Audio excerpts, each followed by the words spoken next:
kuzamuka neza no kwigaragaza nk'umukinnyi udasanzwe bituma umukinnyi adashobora kubura ku rutonde rw'abakinnyi amakipe akomeye ku isi aba yifuza. Eberechi Eze ni umwe mu bakinnyi bazamuye mu rwego rwabo mpaka ku gasongero mu myaka mike ishize kubera ubuhanga bwe bwo kunobagiza agapira, gutanga imipira myinshi yavagamo ibitego no gufasha ikipe mu buryo bwihariye. Arsenal, imwe mu makipe akomeye muri English Premier League, imaze imyaka itari mike ishaka umukinnyi ushobora gukina neza hagati mu kibuga, guhindura umukino mu gihe gito no gufasha ikipe kugera ku ntego zayo imbere mu gihugu no ku ruhando mpuzamahanga nk'umugabane w'Uburayi. Ku wa gatanu tariki 23 Kanama uyu mwaka, isaha y'amanywa ku isaha yo mu Bwongereza, ku kibuga cy'imyitozo cya Arsenal giherereye London Colney, habaye umuhango w'amateka udasanzwe ubwo Eberechi Eze yasinyaga amasezerano ye nk'umukinnyi mushya wa Arsenal. Iki gikorwa cyitabiriwe na Mikel Arteta n'abagize ubuyobozi bukuru bwa Arsenal, abanyamakuru n'abafotographe bari batoranyijwe. Umujyi wose wari wuzuye ibyishimo n'amatsiko, abafana benshi ba Arsenal bari hanze y'ikibuga bategereje kumva inkuru nziza, abandi nabo bagakomeza kubikurikiranira hafi by'umwihariko ku mbuga nkoranyambaga za Arsenal zagombaga gucisha amafoto ya mbere ya Eberechi Eze yambaye umwambaro wa Arsenal w'umweru n'umutuku. Uko ikaramu yagendanaga n'urupapuro ni nako amafoto nayo yanyuraga ku mbuga nkoranyambaga agaragaza intambwe ikomeye Arsenal yari imaze gutera. Arsenal yari imaze kwibikaho umukinnyi wa karindwi muri uyu mwaka, umusore ufite imana idasanzwe uturutse mu ikipe ya Crystal Palace, mu rwego rwo gusa n'uca amarenga yo gutangira urugendo rushya mu ikipe ya Arsenal rwo guhatana ibikombe bikomeye mu Bwongereza no ku mugabane w'Uburayi. Yasinye Arsenal imyaka 4 mu masezerano ye, hashyirwamo ingingo yo kuzongeraho umwaka umwe mu gihe yaba yitwaye neza. Kugura Eberechi Eze bivuze ko Mikel Arteta ahise agira amahitamo adasanzwe mu buryo bwo gukina, kandi bikaba bishobora guhita bigira icyo bihindura ku myanya y'abakinnyi, taktike ze n'imyitwarire y'ikipe yose muri rusange. Iki cyegeranyo kirasesengura buri gice cy'ubuzima bwa Eze, amateka ye mu ikipe ya Crystal Palace, ubushobozi bwe, impinduka azanye mu ikipe ya Arsenal, ibikubiye mu masezerano yasinye hagati ye n'ikipe ya Arsenal, impinduka azakora ku ikipe n'abafana bayo, ndetse n'uko Arteta yazamukoresha agatanga umusaruro mu buryo bwose bushoboka. Nitwa Bonerabayo, aha ni kuri Bonerabayo Official. Ngo watera agatebe wicare ubundi untize amatwi twiganira umupira. Ikaze.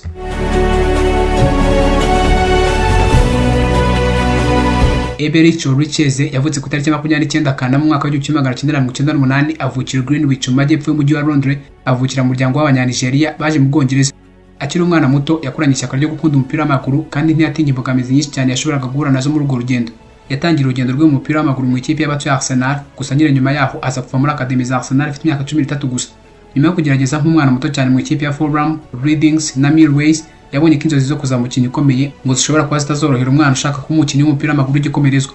Gusa uko yacibwaga intege n'ibyo byose, nako yakomezaga kurushaho guhatana no kwiga uburyo bushya bwo gukina. Ibintu byamugize umukinnyi tuzi uyu munsi, ufite tekinike ndengakamere hagati mu kibuga, ndetse akaba ari umwe mu bakinnyi beza bakina hagati mu kibuga mu Bwongereza bwose. Umwaka mpindura amateka mu buzima bwa Eberechi Eze ni mu mwaka wa 2016, ubwo yari hafi kureka iby'umupira w'amaguru akegera gukora mu iduka rya Tesco kugira ngo afashe umuryango we. Muri icyo gihe Queen's Park Rangers yamuhaye amahirwe yo kugeragezwa ngo barebe ko bazajya bamwifashisha. Byamuhindura ubuzima kuko nyine yagaragaje ubuhanga budasanzwe mu kurwana umupira, uburyo yari azi kunyura hagati y'abakinnyi benshi cyane akabacika kandi agifite umupira mu maguru ye, ndetse n'uburyo yari azi kuyobora umukino nka playmaker mu buryo bwari bugezeho icyo gihe.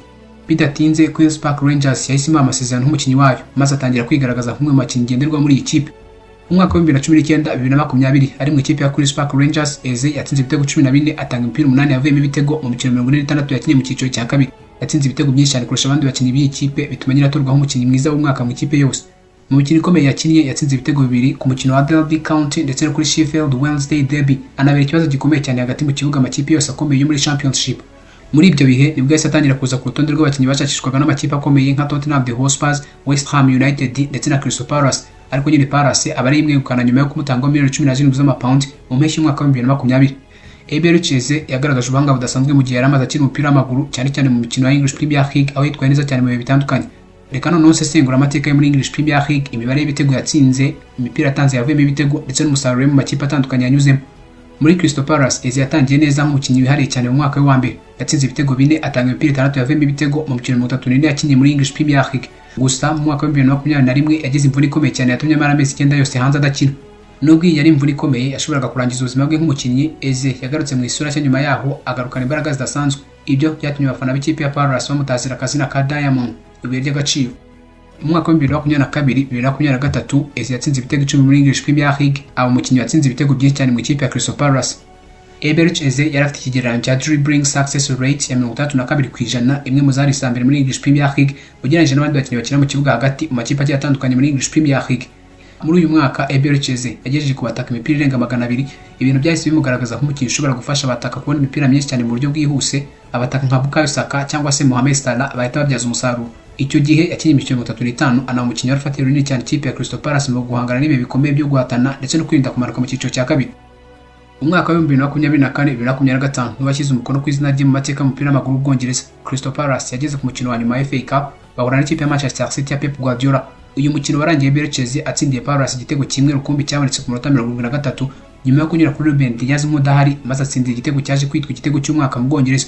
Icyo gitego cyaheshe ikipe ya Crystal Palace igikombe cya FA Cup cya mbere mu mateka yabo kuva yaba. Uyu munsi winjije ikipe ya Crystal Palace mu makipe afite ijambo mu Bwongereza kandi wahaye Bercheze umwanya udasanzwe mu mateka yayo no mu mitima y'abafana b'ikipe. Nyuma yo kwegukana FA Cup, Palace yatsinze ikipe ya Liverpool The Cops umukino wa nyuma y'irushanwa rya Community Shield ku bitego 2-1 aho Bercheze yari muri 11 batangiye mu kibuga ndetse birangira anatanze umupira avuye mu gitego cya kabiri cyabaye intsinzi. Uyu mwaka warangiye afite ibitego 12 anatanga imipira 9 avuye mu bitego umukino yose, ibintu byatumye amakipe akomeye cyane mu Bwongereza n'i Burayi atangira kumushaka. Chelsea da Blues, ikipe Manchester City na Arsenal bose bari mu murongo muremure w'amakipe yamushakaga. Gusa Bercheze we yahisemo kwigira mu kipe ya Arsenal kubera ko ari ikipe yakunze kuba akiri muto cyane. Mu myaka 5 yaramaze mu kipe ya Crystal Palace kuva yagiramo mu mpeshyi y'umwaka wa 2020 avuye muri Queen's Park Rangers. Yaramaze gukina imikino igera ku 123 muri English Premier League, atsinda ibitego 24 aratanga imipira 15 avuye mu bitego. Mu mikino yose hamwe muri English Premier League, FA Cup, League Cups n'ibindi bikombe yakina ikipe ya Crystal Palace imikino igera ku 170 atsinda ibitego 28 aratanga imipira 18 avuye mu bitego. Umwaka mwiza cyane mu ikipe ya Crystal Palace mu mwaka wa 2022-2023 aho yatsindiye ikipe ibitego 10 muri English Premier League wenyine. Nyuma yaho mu mwaka wa 2024-2025 aza kuba intwari ikipe ya Crystal Palace ubwo nyine yabatsindiraga igitego cyabashije igikombe cya FA Cup, igikombe cya mbere mu mateka yabo. Ku ruhando mpuzamahanga, Bercheze yatangiye gukina ikipe y'igihugu y'Ubwongereza mu mikino ya Euro y'umwaka wa 2024, akina ikipe y'igihugu y'Abongereza Three Lions imikino 3 gusa ariko nyine ntiyabashije gutsinda igitego. Nyuma muri Werurwe y'uyu mwaka yatsinze igitego cye cya mbere mu ikipe y'igihugu mu mukino wo gushaka itike yo kwerekeza mu gikombe cy'isi cy'izamwaka mwaka wa 2026 kikabera muri Leta Zunze Ubumwe za Amerika. Eze yatsinze iki gitego cye cya mbere mu mukino Ubwongereza bwatsinze mu ikipe y'igihugu ya Latvia ibitego 3-0 i Wembley. Kugeza ubu amaze gukina ikipe y'igihugu y'Abongereza Three Lions imikino 11 anatsinda igitego kimwe anatanga imipira 3 yavuye mu bitego. Yabaye umwe mu bakinnyi b'ingenzi mu ikipe yatozwaga na Gareth Southgate mu gukina hagati mu kibuga ari kumwe na Jude Victor Bellingham, Declan Rice, Cole Palmer n'abandi. Eze n'inshuti magara Michel Risi mugenzi we bakiniraga mu kipe ya Crystal Palace. Aba bombi bafatwaga nk'ihuriro ry'ubuhanga n'intsinzi kuri Crystal Palace ndetse mu mikino imwe n'imwe ikomeye bagiye batsinda amakipe akomeye nka Manchester United ndetse na Tottenham Hotspur kubera ubuhanga bwabo n'ubushobozi bwabo bwo gukina umukino wihuta. By'umwihariko mu mikino batsinze mu Tottenham Hotspur ibitego 3-0 mu mwaka wa 2024, Eze yatsinze igitego kimwe anatanga imipira 2 avuyemo ibitego afasha Michel Risi gutsinda igitego cya kabiri. Ibi byatumye abasesenguzi benshi bashimangira ko nyine abasore bombi bari baziranye cyane nk'uko Eden Hazard na Juan Mata bari bameze mu ikipe ya Chelsea da Blues. Ubu Eze yamaze gusinya nk'umukinnyi w'ikipe ya Arsenal ahabwa nimero 10, nimero yari imaze igihe idakoreshwa nyuma yo kwambarwa na Emile Smith Rowe mbere yo kurikiza mu ikipe ya Fulham. Nimero 10 ni nimero y'amateka mu ikipe ya Arsenal yambawe na Dennis Bergkamp ndetse na Mesut Ozil. Ibi birasaba Bercheze kugaragaza umwihariko we mu buryo bushobora gufasha ikipe ya Arsenal guhatana n'ikipe ya Liverpool The Cops ndetse na Manchester City mu rugamba rwo gutwara igikombe cya English Premier League ndetse no kugera kure muri UEFA Champions League. Eze azajya akunda gukinishwa mu kibuga hagati ari kumwe na Martin Odegaard, Declan Rice ndetse na Martin Zubimendi, ibintu bizatuma hagati ya Arsenal haba hamwe mu hakomeye butosho ku makipe yose bazahura nayo.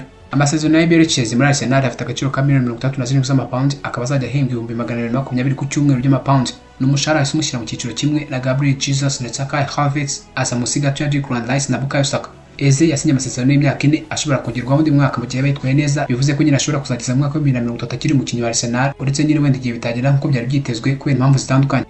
Bercheze azajya akina mu kibuga hagati cyangwa se ku ruhande rw'ibumoso, ibintu bizafasha Arsenal kugira uburyo bwinshi bwo gukina. Umutoza Mikel Arteta yavuze ko amufata nk'umukinnyi ushobora gukina mu mwanya wa Odegaard cyangwa se ku ruhande rwa Martinelli. Ibi ngo bizajya biha Arsenal uburyo bwo guhindura imikinire bitewe n'uburyo umukino uhagaze. Abasesenguzi nka Jamie Gallagher bavuga ko Eze ngashobora kuba missing PS, agace gato cyane kari karabuze kari gakenewe kugira ngo ikipe ya Arsenal yegukane igikombe cya English Premier League nyuma y'imyaka 21 batagikoza imitwe y'intoki. Gukina kwa Eze mu ikipe ya Arsenal ntabwo ari ibintu byoroshye cyane kubera ko Arsenal ifite abandi bakinnyi bakomeye ku myanya yo hagati mu kibuga no mu busatirizi. Bukayo Saka, Martin Odegaard, Declan Rice na Victor Gyökeres ni bamwe mu bakinnyi bashobora gufasha ikipe ya Arsenal gutwara igikombe icyo aricyo cyose yifuza. Eze nk'inyongera kuri aba bagabo ni intambwe idasanzwe Arteta ateye agana ku gikombe. Eze afite ubushobozi bwo gukina ku ruhande rw'ibumoso akina nka left winger. Uyu musore ngashobora gusimbura Martinelli cyangwa se Madueke akagira uruhare rukomeye cyane mu guhanga amahirwe yo kubona ibitego. Nubwo ashobora gukina neza ku ruhande rw'ibumoso yataka akarema uburyo bwinshi cyane butanga amahirwe avamo ibitego, ntabwo ari umwanya nyirizina akina. Ubundi Eze azwiho gukina hagati mu kibuga nka central midfielder. Aha hagati mu kibuga akakora udutendo two gutanga imipira myinshi cyane ivamo ibitego, gusa nabwo gukina umwanya mu kipe ya Arsenal ngo byasaba gushyira hanze umwe mu bakinnyi ba Arsenal bakomeye bibitabashwa nka Odegaard cyangwa se Declan Rice. Mikel Arteta mu gihe yahisemo gukina system y'abakinnyi batatu inyuma, bane hagati, babiri imbere yabo n'undi umwe, Eze ashobora kuzajya afasha Odegaard hagati mu kibuga bagafatanya gutanga imipira ivamo ibitego, bakaba bari gukina hagati mu kibuga ari babiri nka nimero 10 mu gihe Victor Gyökeres nawe azaba ari imbere yabo. Ibi ngo bizongerera Arsenal uburyo bwo kwagura umukino cyane cyane ku ruhande rw'ibumoso aho Victor Gyökeres na Saka bashobora kubona imipira myinshi cyane bazajya babyaza umusaruro wenda bakabona ibitego byinshi cyane ugereranyije n'ibyo babonaga mu myaka yashize. Kwinjira kwa Eberechi Eze mu kipe ya Arsenal ntibizafasha Arsenal gusa kuzamura imbaraga muri English Premier League, ahubwo nyine bizanagira ingaruka ku kuntu Arsenal zitwara amarushanwa agiye atandukanye. Mu mukino wa English Premier League Eze azafasha Arsenal mu buryo butandukanye. Kubaza bari gukina n'abakinnyi nka Odegaard, Rice na Zubimendi ngo bishobora kuzatuma bitorohera adversaire gucisha imipira hagati mu kibuga, ahubwo nyine abagabo ngo kazajya batanga imipira n'amahirwe menshi cyane yo gutsinda. Eberechi Eze si umukino usanzwe, afite ubushobozi bwo gukina ku myanya itandukanye hagati mu kibuga cyangwa se ku ruhande rw'ibumoso.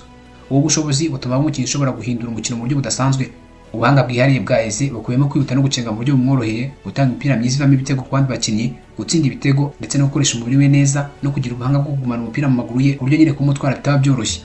Mu mibare urebye umwaka ushize muri English Premier League niwe mukino ukina hagati mu kibuga gatatu heza abandi mu kurema amahirwe menshi cyane ashobora kuvamo ibitego nyuma ya Kevin De Bruyne ndetse na Martin Odegaard. Ibi ni bimwe mu byatumye Arsenal ikomeza kumanga ijisho kugira ngo azaza abafashe kugera ku rwego rwo hejuru nk'ikipe ya Liverpool, The Cops, Manchester City ndetse na Real Madrid. Ntitwakibagirwa ko Eberechi Eze ari umukinnyi w'icyitegererezo hanze y'ikibuga. Eberechi Eze yashinze Eze Foundation afatanyije n'abavandimwe be, akaba ari umuryango ufasha urubyiruko rwo mu Bwongereza gutangira urugendo rwo gukina umupira w'amaguru mu buryo buboroheye. Eze afite impano idasanzwe mu mukino wa chess, urusimbi bakina hifashishwa amakarita, ariko nyine akaba ari umukino w'ingagari gusa. Muri uyu mukino Eberechi Eze wigeze gutsinda umuherwe w'umwongereza witwa Richard Branson. Ibi ngo bikaba ari ibintu bituma abantu bamufata nk'umukinnyi w'ubuhanga ntagereranywa ubuzima bwose, atari umupira gusa. Soza icyegeranyo urugendo rwa Eberechi Eze kuva ku mihanda yo mu majyepfo ya Londres kugera ku kibuga cya Emirates Stadium ni inkuru y'inzozi, kwihangana no guhangana n'imbogamizi zashoboraga kumuca intege. Ubu ari kumwe na Bukayo Saka, Martin Odegaard, Declan Rice na Victor Gyökeres. Akaba afite amahirwe yo kuba umwe mu bakinnyi bazandikisha izina ryabo mu mateka mashya ya English Premier League ndetse no muri Arsenal. Abafana b'ikipe ya Arsenal ngo bamwitezeho byinshi kandi nyine amasezerano yatwaye ikipe ya Arsenal miliyoni zigera kuri 37 z'amapawundi hamwe n'umushahara w'ibihumbi 220 by'amapawundi azajya ahembwa buri cyumweru. Ni ikimenyetso cy'uko ari umwe mu bakinnyi ikipe ya Arsenal ifite icyizere nk'umukinnyi uzaba inkingi ya mwamba mu myaka iri imbere muri iyi kipe mu rugendo rwo guhatanira ibikombe bikomeye nka English Premier League ndetse na UEFA Champions League. Reka twifurize ishya n'ihirwe umusore Greenwich mu majyepfo y'umujyi w'Ubwongereza, Londres.